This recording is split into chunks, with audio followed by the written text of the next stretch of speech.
go along. You're not supposed to make the same mistakes over and over again. And if you do something and it's not the right move, why would you recommend for someone else to make the same move you did? That would be unethical, and it would be kind of stupid, right? You know, if like, I'll tell you what, I learned some of my best lessons in life from oh, hold on, give me a second. That would be unethical, and it would be kind of stupid, right? You know, if like okay, there you go. All right, so I'm recording myself. And so basically, you know, most of my life lessons, most of the best lessons I learned in life actually came from people who didn't do the right thing. It came from people who did the wrong thing and told me, like, don't do this. Make sure you do it this way instead. Like, for example, you know, I can just remember my mother, you know, giving me lessons in life. And a lot of times they were in the opposite of what she did herself. Or my grandmother actually telling me, rest her soul, my grandmother saying to me, you know, the worst thing you want to do, Coco was my nickname. She said, the worst thing you want to do, Coco, is to pick a job that you hate just because of the money, and to do that job for 40 years until you retire. It will make your life miserable. And she knew that because she was approaching retirement, early retirement from her job, and she'd been on that job for about 30 or 40 years. So, you know, she knew what the disappointment, the pain would be of you doing a job that you don't like for a 30 or 40-year period. And so, as her grandson, she said, I don't want you to go through what I went through, you know. And I'll tell you another thing that's sort of come out of this experimentation I've been doing is, you know, I've been working with the kids in my house. And so a lot of the things that I recommend to you all as Black Dragon families, as far as what you should do with your kids, these are things that we do with our kids every day. And one of the little experiments that I did was really fascinating. So I was in the car, and we always play the quiet game.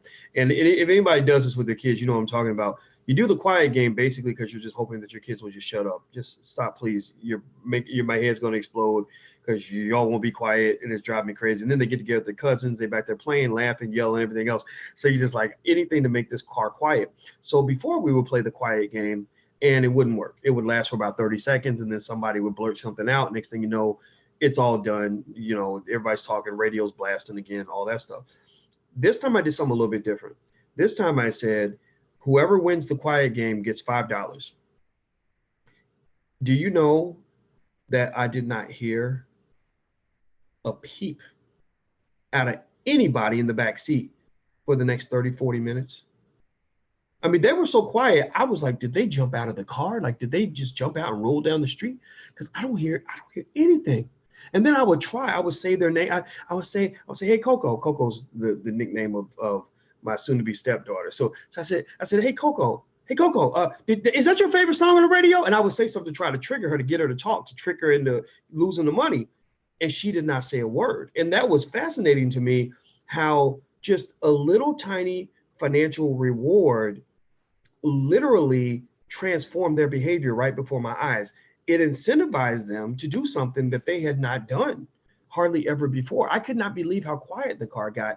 And what that made me think about was a couple of things. One, it made me think about the research that actually says that if you give your children little financial incentives to do things like make good grades in school or do their homework, that really does work. And there's nothing unethical about that. You know, I've debated with other scholars who would say, oh, well, you should just want to learn for the sake of learning, and someone who pays you to learn, that's just the wrong way to do it.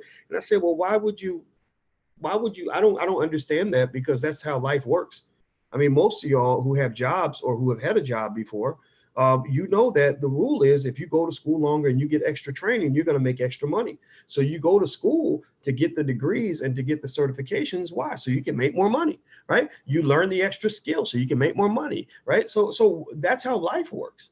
That's how life works. So why wouldn't we give our kids a chance to experience life as it's going to work when they become adults? Like, I did not want to learn just for the sake of learning. I mean, sure, maybe I should have figured that out when I was 9 years old, but I didn't understand that. But I'll tell you what, when I started connecting knowledge with money, the light bulb went off. Like, oh, can I study extra long, please? Can I do extra hours in the library? I was doing all those long hours in the library in college, not just for the sake of learning. That was a wonderful feeling I got when I was about 40. But I did it because I was broke and I wanted to fix that. I didn't want to be poor. The other thing that it made me think about is what I've seen from parents who have put their children through our Black Millionaires of Tomorrow program. What happens, I've heard this story thousands of times, where parents will say, I had a 12-year-old, he was out of control. He wasn't paying attention. I couldn't get him focused on anything. And he did the little module on how to invest in the stock market. So to help him along, we bought him a couple of shares of stock, and the stock price went up, and he actually started making money without really doing anything. And this excited the heck out of him. It excited him so much that now that's all he talks about. Now he's, one mom said he called we got a call from the local stockbroker asking us about an account someone in our house tried to open. And me and my husband were like, we didn't open any accounts. And it turned out that it was their son who called on his own initiative. She said, I couldn't believe it. On his own initiative, he called the stockbroker to open an investment account. Right.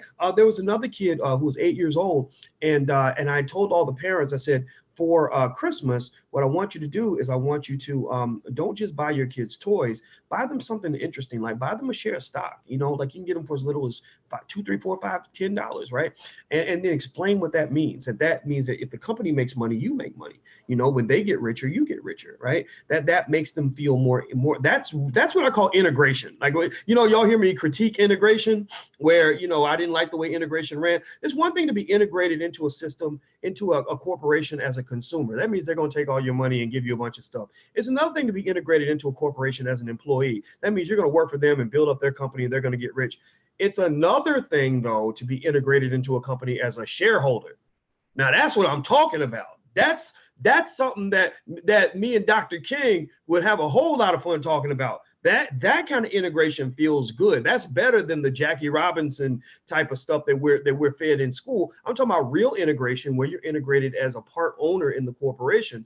So talk to your kids about that when you buy them this gift. Just like my grandmother, she didn't know anything about stocks, but she bought me savings bonds, and she told me what they meant, and I was like, oh. So money can actually grow, money can be created, and you ain't got to go to work. Like I didn't understand these concepts when I was 5, but later on I understood exactly what my grandma was talking about. And so one mom did that. She bought her son, I think it was Nintendo or something like that.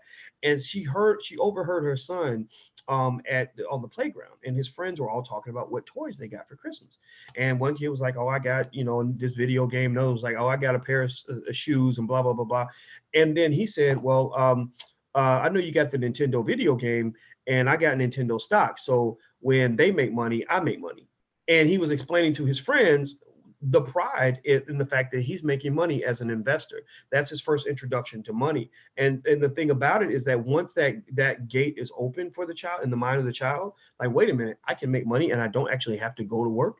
It changes everything. It changes their standards. It changes their expectations for themselves. It changes what they aim for in life. It changes, and it's for a lot of children, especially the boys. It's more for the boys than the girls, but I've seen it happen with girls too, because Black women are being empowered in every way. There's no question about that. But for the boys, especially when you have these little boys who were like me, who were knuckleheaded, who didn't want to pay attention, we're really big on sports and money. Well, why is that? Well, because all that's connected to your maleness in a certain way. The guy who has the money gets all the girlfriends, right? The guy who can play the sports is the guy that everybody looks up to, right? So men kind of want to be successful. And what I've mentioned to you all is that one of the Black Dragon principles is that I believe Black males, all Black males especially, and the women too as well, because there's a lot of women in here that are watching.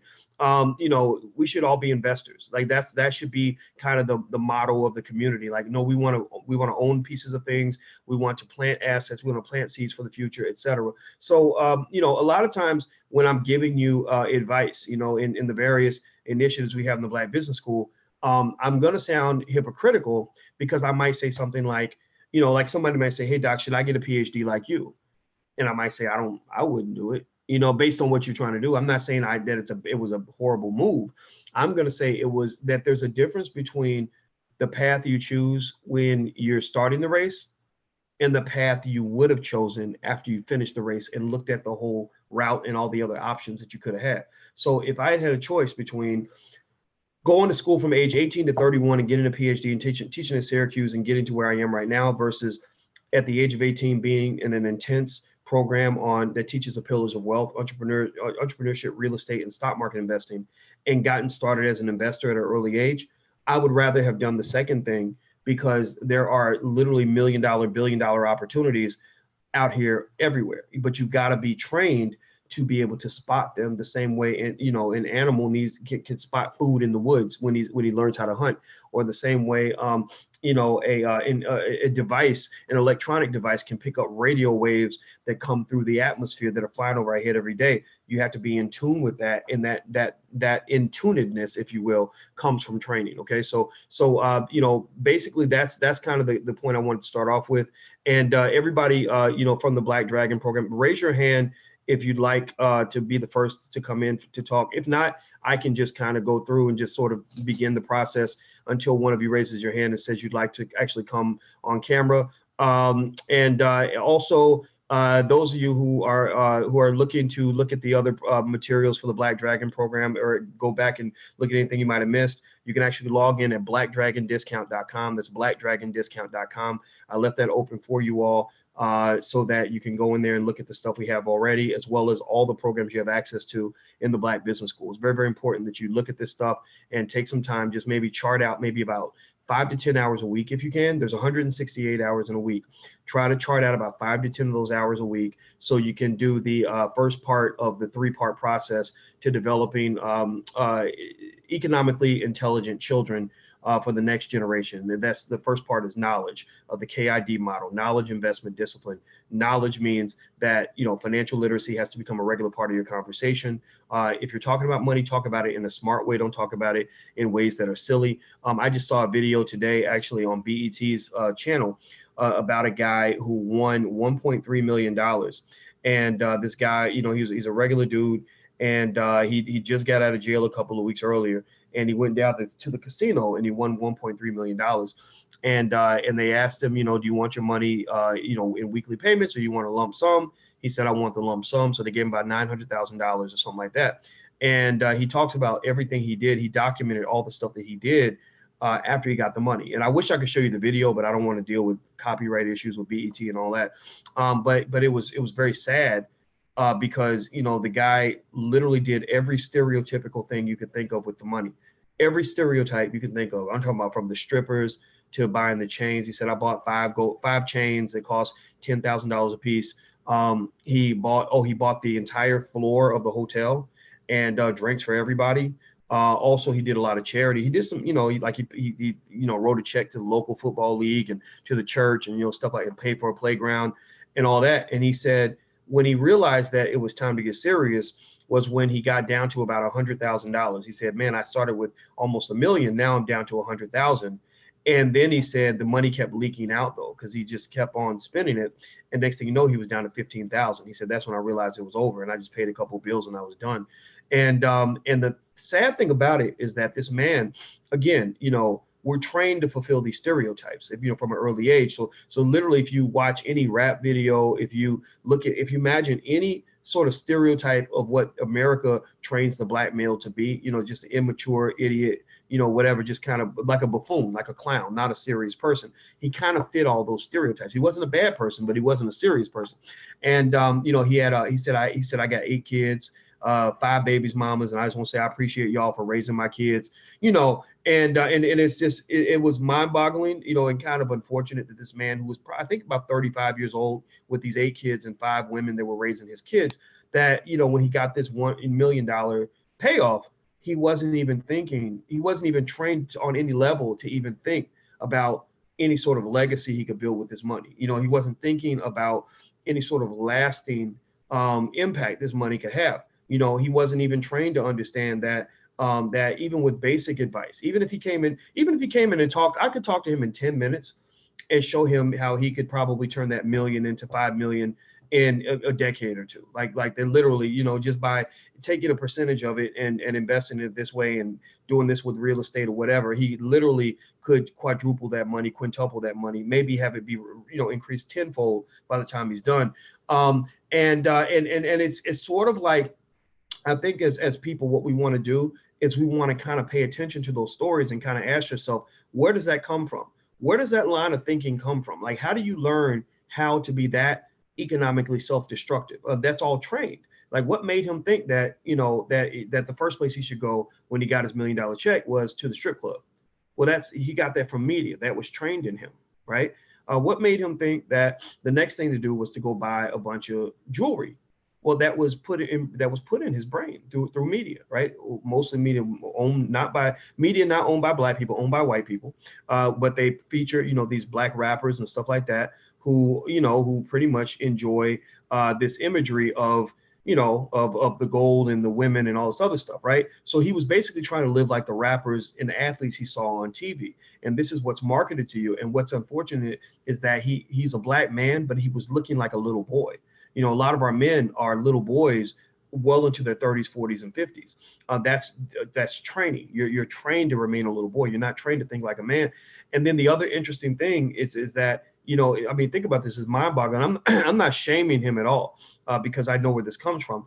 But this man had 8 kids, and not once did I really see him mention like, hey, I wanted to make sure my kids were good. I wanted to make sure I had a college fund for them at least, which again, that I think honestly that would have been a waste of money though. I think there are better things you can do than just saving all your money so you can give it, $250,000 away to a big white university. It's going to give you a bachelor's degree that'll barely help you keep a job, right? There are other things he could do with that money, but at the same time, there was no discussion of that. And so if this man dies, if this man, he spent all the money, his finances already died. But if he dies, then what does that mean? Well, that means that nobody in his family will be able to afford to bury him. That means that he will leave his family in the same financial situation that he was born into. Nobody will benefit from his existence. Like his children will not have moved ahead 1 inch because he was here, right? He didn't even say, well, I got $1 million. I'm living the street life a little bit. And so maybe I should buy some life insurance, just get me, $300 of life insurance or whatever, $300 a month, maybe they'll get me 50,000, 80,000, 100,000, whatever in life insurance, or 200,000. I think you probably get $250,000 or something for 300 or less if you're under a certain age. And then that way, if something happens to me, at least they'll get a payoff. Like there's no thinking like that. And what you must ask yourself is, what happens in our families that keeps us from ever even processing things like that, like especially the men. I'm talking to the heads of household right now, the mothers and the fathers. What I see with the mothers a lot is single moms who carry the weight of the world on their shoulders, and if they were gone tomorrow, everything will fall apart. Like that's what I see with a lot of the moms. With a lot of the dads, I just see kind of a little bit of recklessness, in terms of not all dads. This is not the majority, and a lot of the men in here, I'm not talking about you in particular, unless the shoe fits. If the shoe fits, then you might want to think about that. But you know what I'm talking about. So really, it's a lot of it's mindset. Money is 95% psychological, and anybody who tells you different, again, they're manipulating you psychologically by convincing you that you can't control your financial future. So I see Stephen Falk has something he wants to say. And I want to remind everybody, if you want to go in and look at the material from the program, as well as get your free copy of Powernomics that you get from being a Black Dragon family, just go log in at blackdragondiscount.com. That's blackdragondiscount.com. So Stephen, I'm going to promote you to panelist, and I'll bring you right in.